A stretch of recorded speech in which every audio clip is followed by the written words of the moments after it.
Startup UCLA has been around on campus for a number of years, and our goal is really to help connect up UCLA entrepreneurs, to help network people together, and then also help you further your companies both throughout the year and through our summer accelerator and through our Blackstone Launchpad. So I encourage all of you to check out our site, follow us on Facebook. We do other events throughout the year, and thank you very much for joining us here tonight.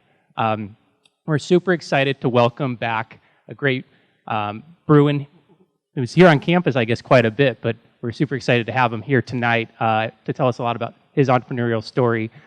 Baron Davis has been a great Bruin for years that a lot of people associate as a basketball player, obviously, for his incredible time here at UCLA and beyond, but he's now had a really evolved story moving into tech and media and also into early stage investing. And so with that, I'd like to welcome Baron up here and we get him a warm hand.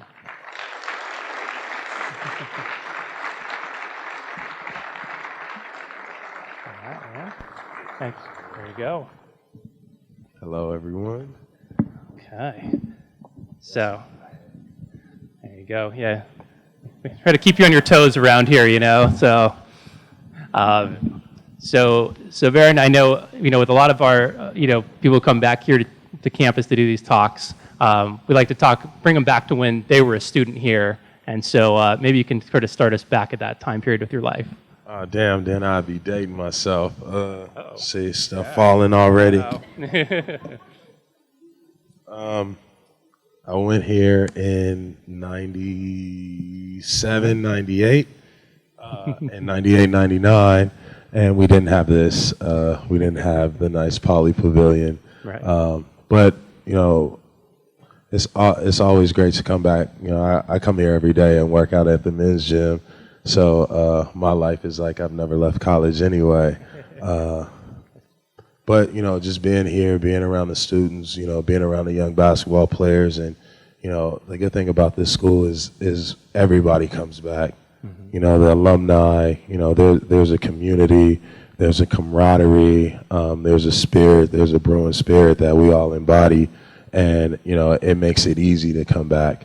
A few guys are still coming back and getting their degrees, and even for me, just kind of networking within the Bruin community has really paid off. So, just coming here is always like the best thing for me. Yeah, that's great. Well, we're super happy to have you here tonight. So, when you were, here on campus, obviously you had the athlete experience. Were you thinking about anything at the time, like, beyond that, okay, do I want to become an executive? Do I want to do that? Or are you really just solely focused on figuring out how to get to the next level? Yeah, I was kind of like an entrepreneur while I was here. Yeah. So, the NCAA got a lot of rules.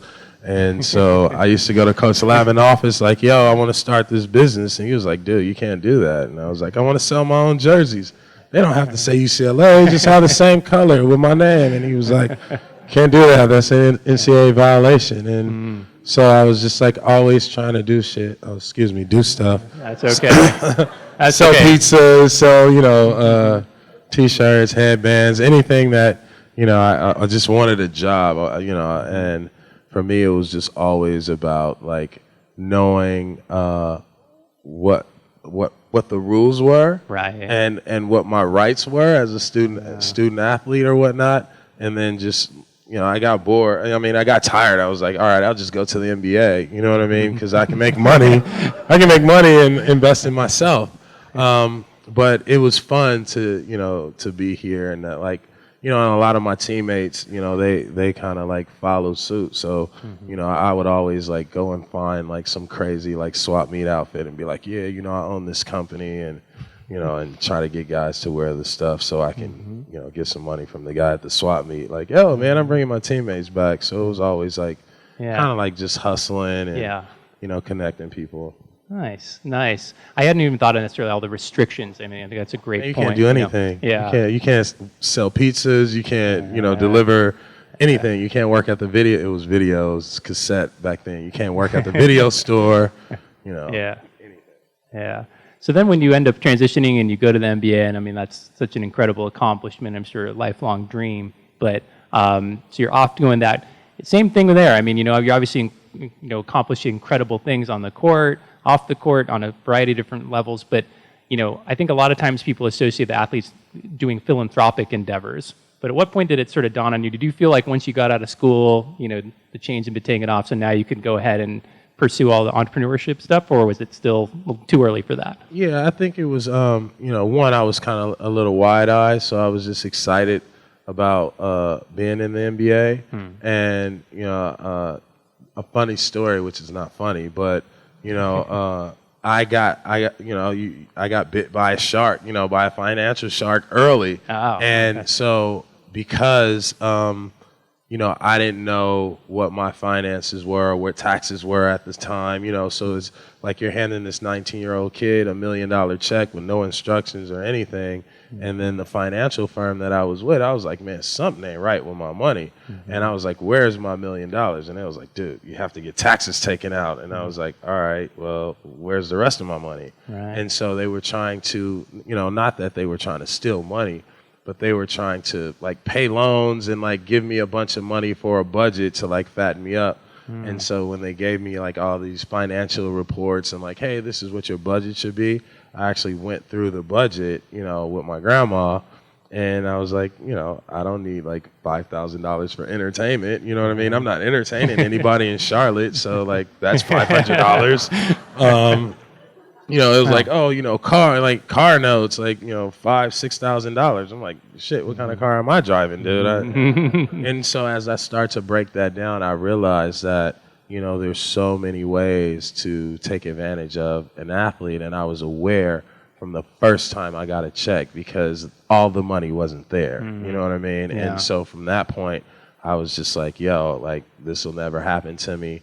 And, I have to be on my, my P's and Q's. So before even thinking about being an entrepreneur, I was trying to represent, sorry, that's my mom.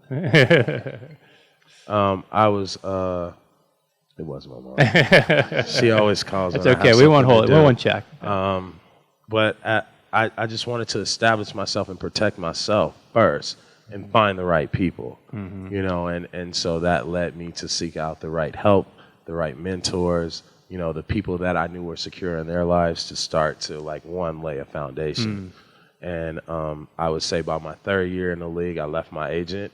And I was like, all right, I'm going to start my own sports agency. And so I was 21 years old, and everybody in the NBA was like, dude, you're nuts. Like, what the hell are you doing? And I was like, I don't know. I'm going to represent myself. Like Jerry Maguire was out. I thought it was a good idea. And it turned out to be a great idea because, me representing myself made me pick up the phone and call brands. Or when I ran into the Reebok or Nike guys, I had to go and sell myself. So it was like there's no better person to sell me than me, and I was in a position of power at the time to be able to leverage the fact that I could be intimate with these CEOs and VPs at these brands and just do the deal by myself. Yeah.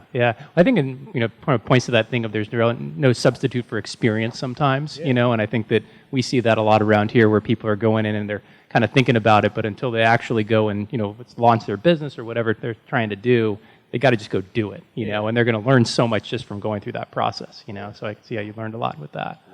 Yeah. Experience is the best teacher, the ups and downs. I always say, I learned more from, the losses or the potential losses than I did from, investing in a company. And it's like, oh yeah, I did that. It's like you're just lucky. Yeah. You're just lucky, and a lot of things have to happen, when you're investing in companies like that. And for me, it was just my first deal out the bat was, I invested in vitamin water.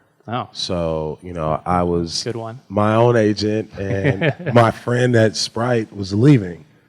And I was like, dude, you can't leave. I don't have an agent. You got to give me this money for Sprite. And he was like, man, I'll set your deal up, but I'm going over here to this company, Vitamin Water. And I was like, oh, I heard of that. I was like, that's in the W.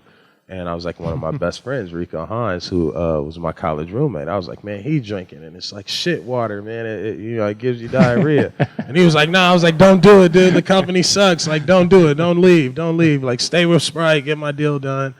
And he was like, no, I'm going to this new company. And I was like, well, I want to go with you because one, I'm 21, so I'm a little scared. And I just wanted to be around people that I knew would take care of me. And he was like, man, we don't have money to give you. And I was like, just give it to me in equity. I'm already, you know, making money from as a basketball player. Like I don't care about like this Sprite deal. I'm in New Orleans at the time, and like, you know, ain't nobody marketing to people in New Orleans. You know, there's no Fortune 500 companies. You know, I don't even know why the team is there, but they gave me money. So I'm like, hey, what's happening?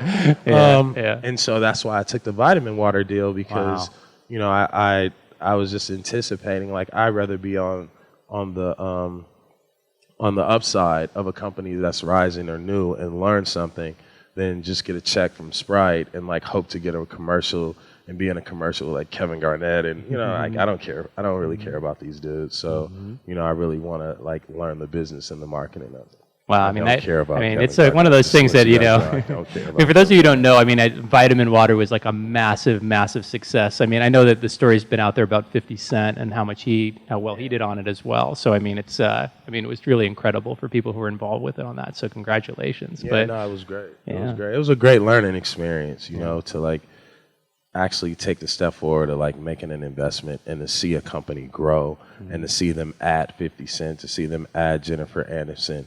You know, to go on like sales tours with distributors and local sales reps.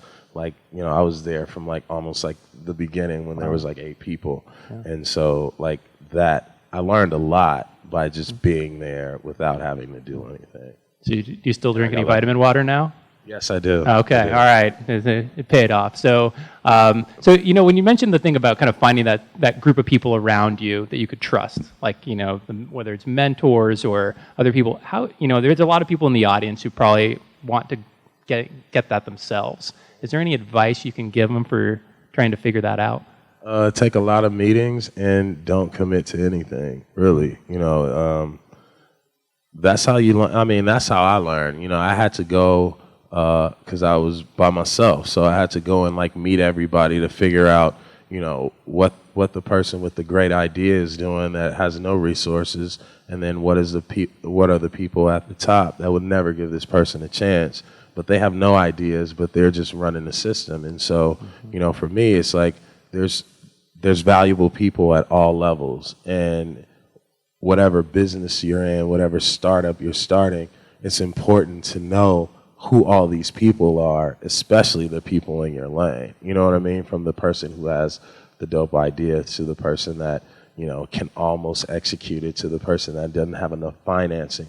Because once you start learning that, you learn who you are and what your brand is, and you learn how to like package it up and be bulletproof, you know?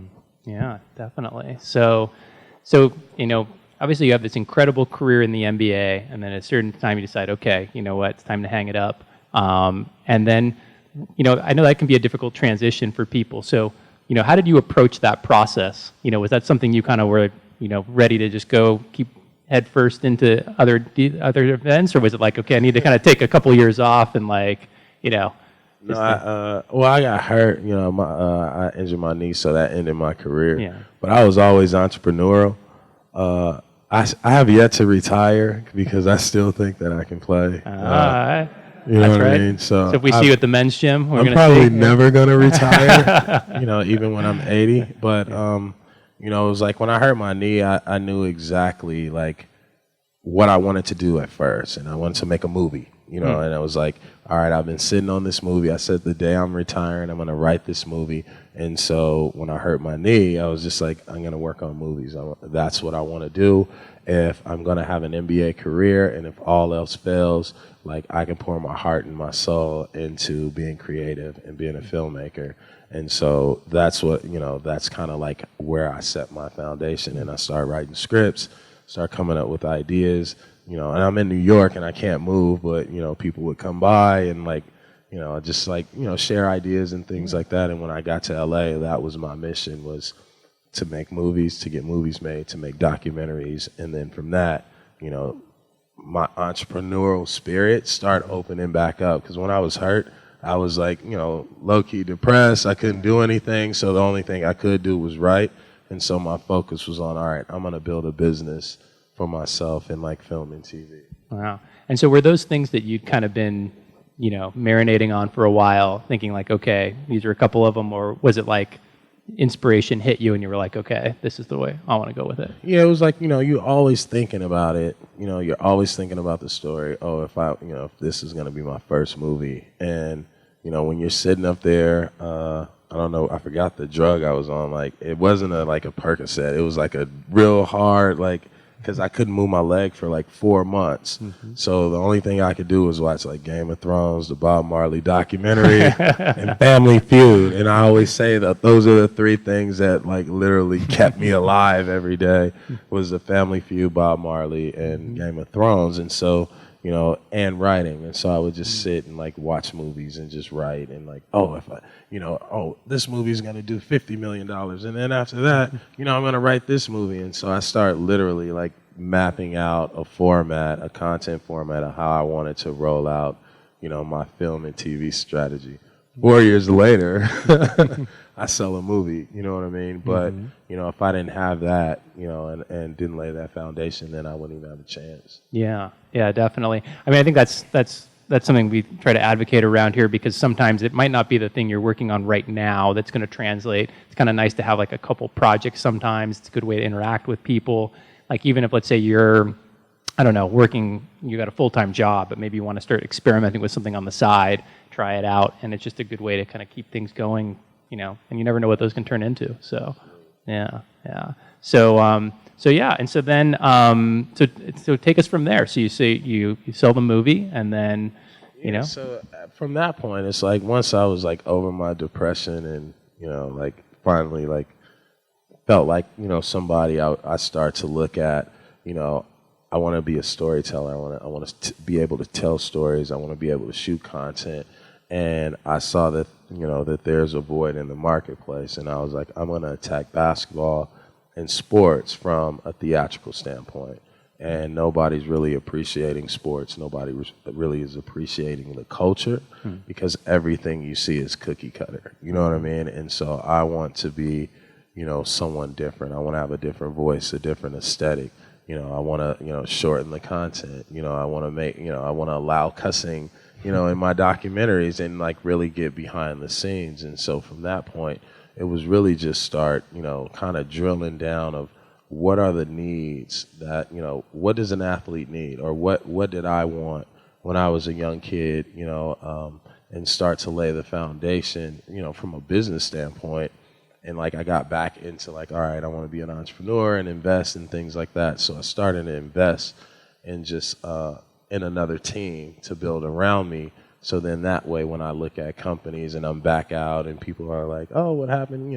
I'm invested. And so I can start to rally people to what I'm doing, but also have a team of people around me that are specialists that can vet companies and things like that. And so I like to build financial walls around myself to contain me, so I can then go and, basically mine and hunt and do the same thing I was doing, my freshman year in college. Because I think that's what brings me the most joy, is working with entrepreneurs, ideating, coming up, with the idea of the company, making the connection, and then, kind of like watching that go. And then I go back and find somebody else, or another sweater from the swap meet or something. Definitely. So I'm sure some of the people in the audience have come across Black Santa and sort of the evolution that's gone there. But do you want to tell us about how that kind of?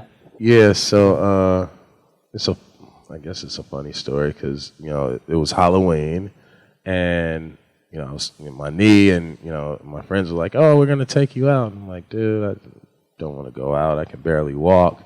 And they were like, just, we'll just sit you up, we'll just prop you in the corner. And I was like, dude, I don't want to go out. And they're like, it'd be good for you to go out. So I go in my closet. I'm like, I don't even have a effing costume. And so lo and behold, here's this like golden Christmas, like Santa outfit, like hanging in the back of the closet. And I was like, all right, I guess I'm going like Santa. I'm going as Santa Claus. And I show up to the house, and everybody is just like, they're dying. They love it. And then we're riding in the car, and like a TMZ bus pull up, and I forget I'm in the Santa suit, because I'm like, I'm fuming. I'm mad. Like, why am I out? the TMZ pull up, and they're like taking pictures and like, yo, this Santa thing is a hit. And I'm like, dude, shut up, dude. Let's just go to the party. I go to the party, and I can't move. And so every time, like every 4 hours, I have to take medication to numb the pain. So I was at this party for like 6 hours. Oh, wow. And after like, I would say after about 5 hours, everybody was like drunk, wasted. And like, all these people like start coming sitting on my lap, like it was so like, so they stuck me in the corner with like at the photo booth, and then there was a psychic, and then I'm like sitting here like this, like just like mad out of my mind, and people start coming sitting on my lap because I guess they thought that I was a part of like the activity, like the social activity. And then again, my friend comes up to me. He's like, "Dude, this is Black Santa thing. You're a hit. Like everybody loves you." And so on the way home, I'm like, "You know what, dude? This Black Santa thing is a hit. Like I'm gonna trademark Black Santa." So I called my business manager at the time, and I was like, "Dude, we gotta trademark Black Santa. I've done all this research on the internet." And I was just like scanning Instagram and Twitter, like, "Yeah, there's not a Black Santa." So he was like, "Dude, you didn't do any research. You were out last night." And I was like, "Dude, I wore this outfit. I'm telling you, people are going crazy over Black Santa. We have to trademark it." And he was like, "Dude, you're never going to trademark it." I was like, "I bet you $200. And so he called me back and he was like, "Yo, it's $100 to trademark. I owe you, I basically owe you $200. And so when I trademarked it, I was like, "Yo, this is a movie. This is a hit." And every time I go to a studio or I go to a producer or a writer, they'd be like, "Yo, yeah, we should do the movie about like, Mike Epps get out of jail and then he becomes Black Santa." And I was like, "Nah, dog, like Santa Claus ain't never went to jail." Like, you know what I mean? And I was like, "Yo, like he can, his son is, he forget about his son and like he forgot he had an illegitimate son." I was like, "Dude, Santa ain't got no kids, dog. Like, goddamn, like he can't be jolly and positive." And he's like, "Yeah, come out of the liquor store." And I was like, "No, man, like no, I'm not making this movie. I'm not like I don't know who to make this movie for." And so I was like, "Man, I'm gonna think," so I was like hire writers and like I was like, this movie should be like The Elf, because imagine like if a Black Santa walked in this room, people wouldn't believe it, and it would be like a great reaction. So we just kept going through it, and I was like, "You know what?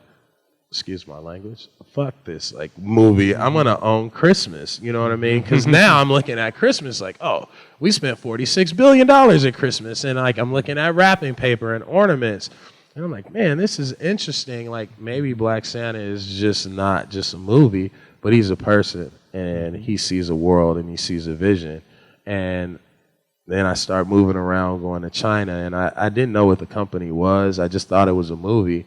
And when I went to China, and I went to Europe, and I was just thinking, like, nobody really has an image. There's no image of a positive, jolly Black man that delivers gifts, you know what I mean, that you can trust. Like, I don't know one, you know what I mean? And I know the Chinese don't, as far as where I'm at, you know what I mean? So, and even in Africa, you know what I mean? So when you're looking at here in the United States, like, it's Jay-Z, Lil Wayne, rap, whatever is projected on the screen, and usually, it's all about struggle. And so I start really thinking about, and at the time it's like Black Lives Matter, and people are like, "Man, you got to drop this Black Santa, Black Lives Matter." And I'm like, dude, I understand that, but like, for me, it's like I need to figure out a better way and a long-lasting way of protesting. And I start to really dig deep into the character and deep into the world, and said, like, I don't really see a world where, people are, everybody is the same, and through this Santa's eyes and through a Black man's eyes, there's really no difference, you know what I mean? And so we started to build the company with the thought of celebrating, the joy of giving, the magic of good, but celebrating the diversity in others. So, if I love who I am and I show how positive I am about me and my culture, and dive into the treasure chest and the wealth of what we have, then it's going to make other people look at us differently, feel differently about us, but it's going to make us feel different about ourselves.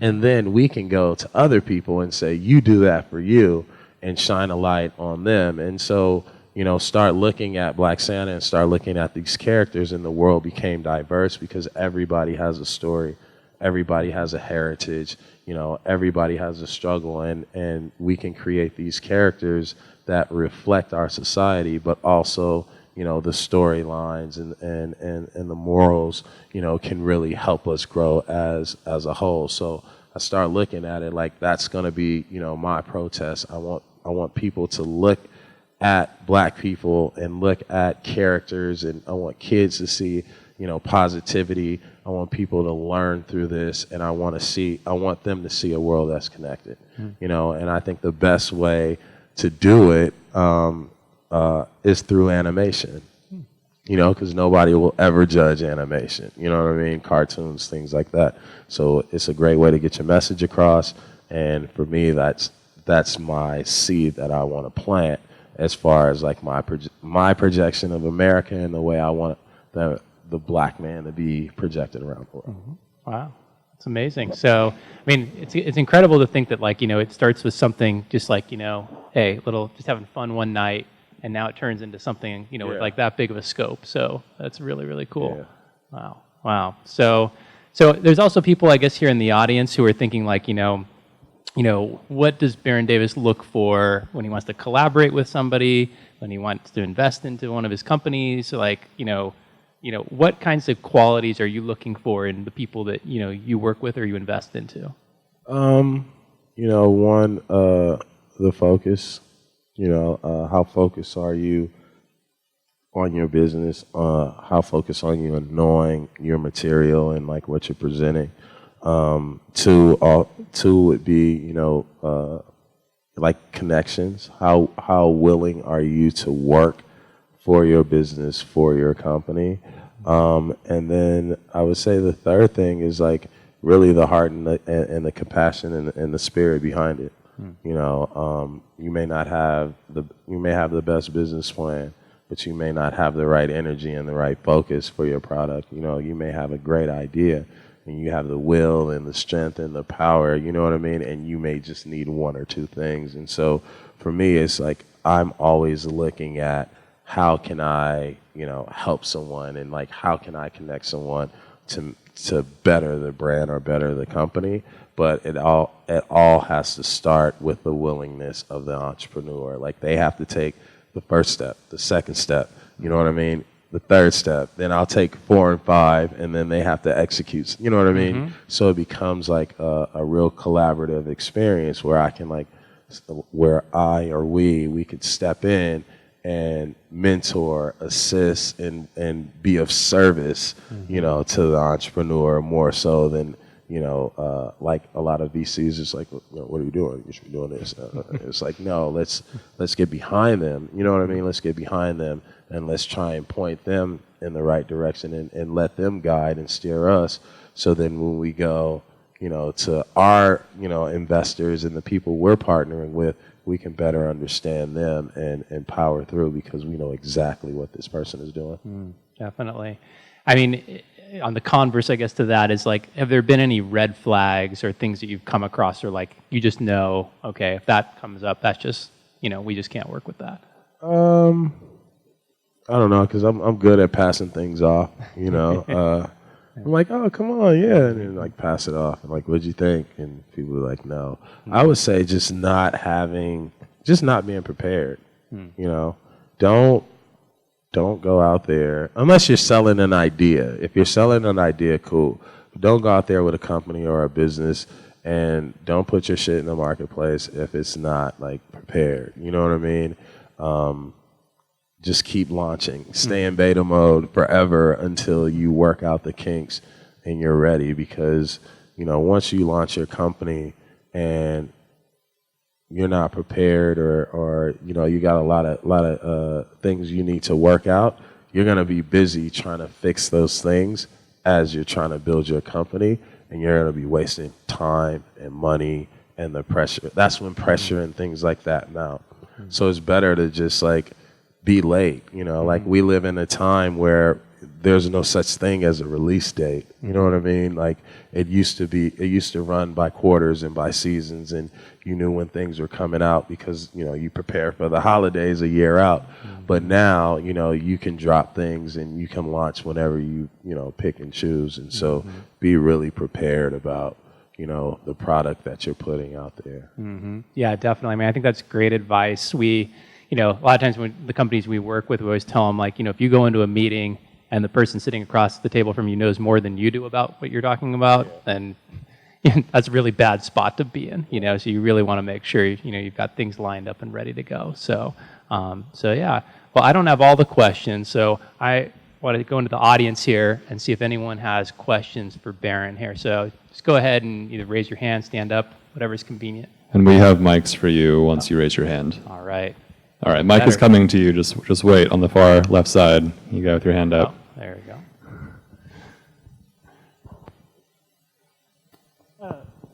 I want to ask you what kind of obstacles you faced when trying to get Black Santa on the market and trying to get people to adopt the idea. You know, one, we haven't really put it out, so we haven't launched it yet. And for me, it was just like, you know, what is it? How does it live throughout, you know, the year? You know, what is the revenue model? You know, just, you know, everything. You have to work pretty much through everything. And so now we're in a position to be able to come into the marketplace to launch and have all our ducks in a row. So before that, it was really the story, you know, like, what is the story? Like, what is Black Santa? What is the company? What do you represent? And so I think for us, the most challenging thing, because it was not like, oh, yeah, we're going to do, you know, coloring books and, you know, animation videos and things. Like, we can find people doing that. It's just really honing in, like, I think for us was the story. You know, how do we create a story that will resonate with people from all walks of life and not just, you know, one race of people? You know what I mean? Definitely. Good question. Why don't we, come back there. So. Hey, Baron, my name's Derek. Just wanted to ask you, what was more challenging, defeating Dirk and the Mavs, or, you know, starting your own Baron Davis Enterprises and, you know, evaluating companies? And also, I know you mentioned what you learned from the league was how to sell yourself. What other qualities and things you learned from other players or coaches that you still use to this day? That's a good question. I would say it's much harder to be an entrepreneur than it is to play basketball. Like, basketball is easy. This business thing is like, sheesh. It's different. Like, because in basketball, you can just go out and, like, all right, I had a good game. Like, you know who, all right, dog, you got to make some shots. And, you know what you got to do to, like, make up. But in business, there's a lot, dude. There's just a lot to make up for. And then in the NBA, I think I learned structure.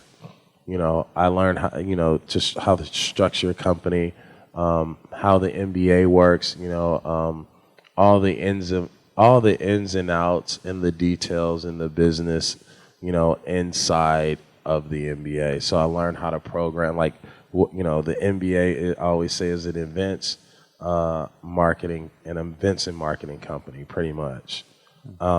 And production company. And so I studied that and studied all those different verticals. And every time that, you know, you see the NBA, you see an event, marketing, and production, you know, agency, you know, and the way that they structured that and governed that, you know, for me, I just, like, all my lessons in business come from studying contracts. When I was with my agent, from 19 to 21, I used to sit in his office and read every player's contracts. I mean, it was public, you know what everybody made, but I would just read their contracts to see, like, what was different in his deal than that deal, you know, and then, you know, just kind of, like, at that time, like, you had a lot of, you could have wiggle room to negotiate other things in the contract, so the collective bargaining agreement wasn't so cookie cutter. So you could be creative. And so I would sit in my agent's office and just, like, yo, man, like, damn, he make that and he gets that, like, deferred. And, like, so I was just, you know, really study contracts and really studied it from both ends with the team and what the players get.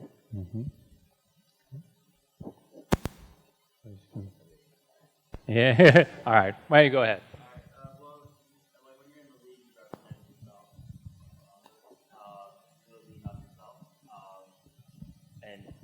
So when you were playing basketball, you represented yourself, and you only had to rely on yourself, and then you go from there to now leaning like on a team and having to put your trust in a team. How do you get from one to the other? Well, I've always had, like, I always built a team around me. You know what I mean? I think the difference now is I look at, myself as the lesser player on the team. Like the person who has the most to offer but the least to offer. The guy sitting at the end of the bench. And so, for the team, it's just like really listening and learning from each entrepreneur about how they do their business, how they set their things up, and then I just take that and like really digest it and like build the play or the system for what we need as a team. That's pretty much it. It's just really learning from the people and knowing when to lead, when to step up and lead, and to push and to push and to push.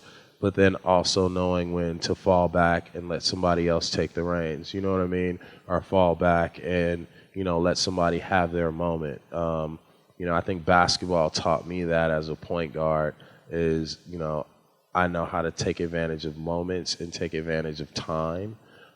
So it's the same thing in business. There's a time and a place, and there's an opportunity for someone on the team to shine. So, I try to equip myself with people who are like-minded and super dope in their verticals, so I can just basically be the guy that stands next to, the entrepreneur, the artist, the business person.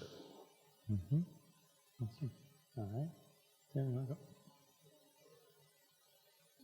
Hey, Baron. First of all, thanks for coming out to speak to us. So you mentioned earlier the story about your first big paycheck going to an MBA. And how you didn't know what to do with it, what was going on. So I guess as a student, like if you were back in college, what would you say would be the most important lesson about money that you wish you knew before you got that check? And a second question is, what would you have done differently with that first big check, like taking into account everything you've experienced and learned so far? Open up a bank account. Seriously, open up a bank account, get some bills, learn how to pay your bills on your own. And then from that point, so this is what I did, because I got all my money back. I went, opened up a bank account, moved to Charlotte, and Senator Roush he's like my grandfather. He kind of took me under his wing. And I'm like, dude, I got this money. He was like, dude, just put it in the bank. And he was like, and then, after 3 months, like after you get 3 months of checks, then we'll sit down and get your first lesson. So I put the money in the bank, and I was like, I'm like this kid depositing like these checks in the bank. I'm not saying anything. And the lady is like, yo, like, do you want help? I'm like, no, I just want to do this and like, take my little money, go buy my DVDs. And so after about 5 weeks, he was like, this lady is going to approach you and want to introduce you to the president of the bank. Take the meeting. And so lo and behold, the lady was like, look, like, what do you do? I was like, I play for the Hornets. Like, lady, I'm like, what? What do you want? She was like, I want to introduce you to the guy at the bank, the president of the bank. And I'm like, all right. So like the guy I'm sitting the president of the bank, and then he's explaining to me he's giving me a financial course one-on-one. I have no idea what he's talking about. But then when I go back to, Senator Roush, he starts to explain that. Mm-hmm. And so, like, basically, like, start a bank account, you know what I mean? Take the proper steps. Like, if I didn't do that, if I didn't lose the money, I would have never known to put all the money in the bank to, like, trigger, okay, here's a banker. This is what a banker does. This is a financial advisor. This is what they do. And so now you can equip yourself with learning the lesson to be able, like, your money is not going anywhere. You know what I mean? And a lot of times I think in our sport, in our world, people try to speed us up. Like, oh man, that shit, buy that. Like, you need that, you need that. They always tell you what you need, but you don't really need much. You just need to take your time and learn the information. Mm-hmm. As much as you can. Like,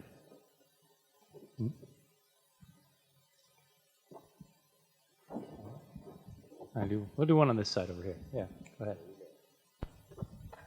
Hi, how's it going? As an entrepreneur with so many ideas, how do you prioritize yourself with those ideas that you want to go through with? I don't. I literally don't. That's why everybody on my team is laughing. Because I have an idea every day. I have like a new idea every day. So for me, like, that's why I like to stay in development. You know what I mean? So I don't lead us astray. But it's tough. But as an entrepreneur, you're gonna always have ideas and always new ways, and you're gonna see something, hear something, and want to pivot and turn. I think the most important thing is to like archive it. You know what I mean? Have a idea box. I've been trying to do that at my company for the last 2 months. Like, hey, you got an idea? Put it in the box, dude. And put $1 in there too, so we can have a party. But ideas are to be stored. You know what I mean? And a lot of times, like sometimes they are to be manifested. You know what I mean? But they are not to be the things that you take the idea and I'm running with it. You know what I mean? We take the idea and like run around in circles, and then drill down. And it's like, okay, this is the idea, but this is the business behind the idea. You know what I mean? Because, it has to have some type of strategy. It has to have something that's going to reward you outside of like trying to be a quick hitter. Mm-hmm. All right. Yeah. So, is this on? Can you hear me? Yeah, there you go. So I'm curious, like going from being in the NBA and being one of the world's best at something, right, and then transitioning into something that is not your background. Most people probably consider you to be fortunate when you go into that. I'm looking at it saying you probably got laughed out of a lot of rooms. There were probably a bunch of people that were like, "Hey, don't do this. Stick to what you know," all that stuff, and then you had to make a decision to not take their advice and do it anyway. So I'm just curious, like what are some of the horror stories? Like any of those stories where like you tried to do this business thing and almost quit because like somebody told you couldn't do it? Have you ever run into that? No, man. I would say I run into like I'm gonna quit out of frustration of believing in someone who like you shouldn't believe in. You know what I mean? And I think that's for me is the most like disheartening thing. That's like the gut punch. It's not somebody telling me no, I can't do it, because no only means that I haven't figured it out yet. You know what I mean?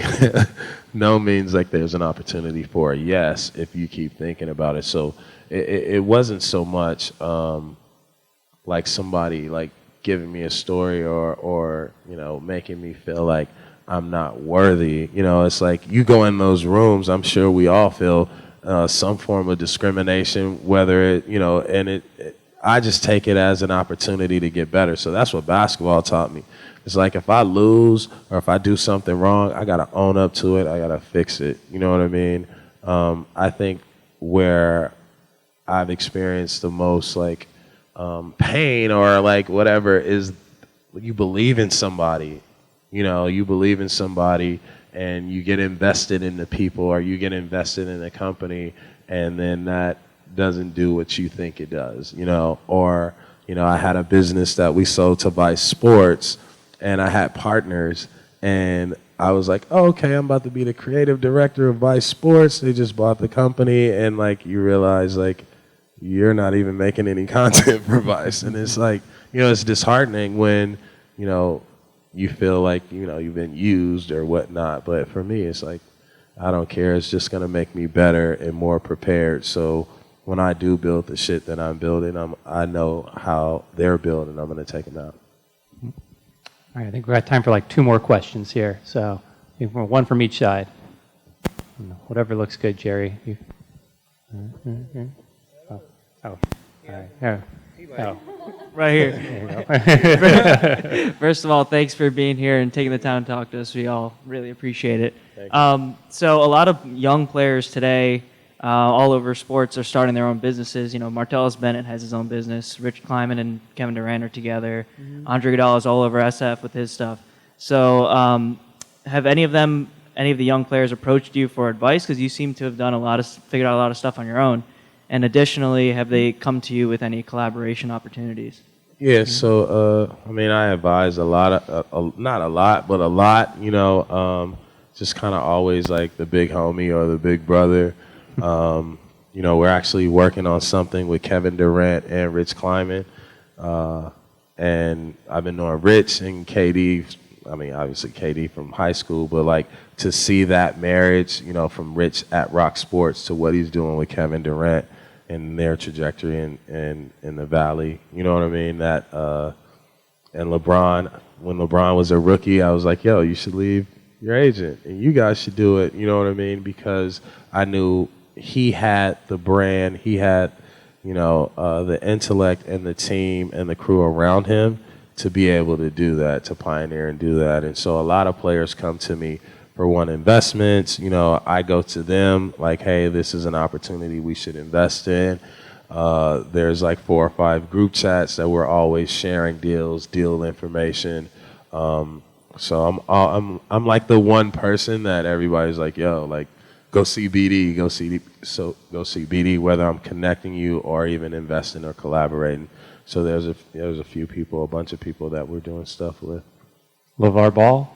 No, not yet. Not yet.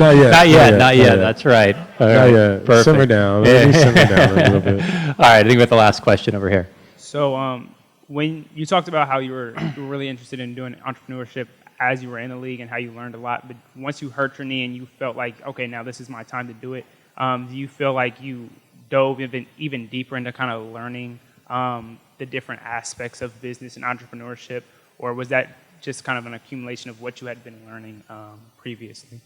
I think I had to dive deeper because, when you're in the NBA, you're so locked in. You're so locked into the sport, into the world, and like, the industry, it keeps you like, with a singular focus. And for me, I got ADD, so I just like bouncing in and out.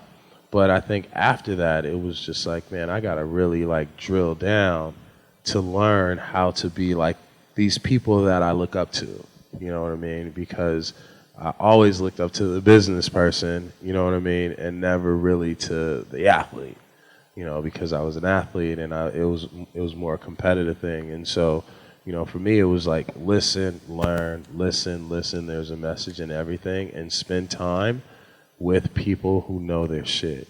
You know what I mean? Spend time with the people that are not going to invest in your company. You know what I mean? Because you can't explain yourself. Spend time with the people that are going to frustrate you, and you're going to be frustrated because they're going to keep telling you shit you already know, but they're going to give you the jewels, that you need to get to that next level. And so for me, it's like about listening, and it's spending time with people who've done it, and spending time with people who will probably tell me no, you know what I mean? Because it helps me be better prepared. If I can win them over, I can win over all the yes people because they're lining up anyway.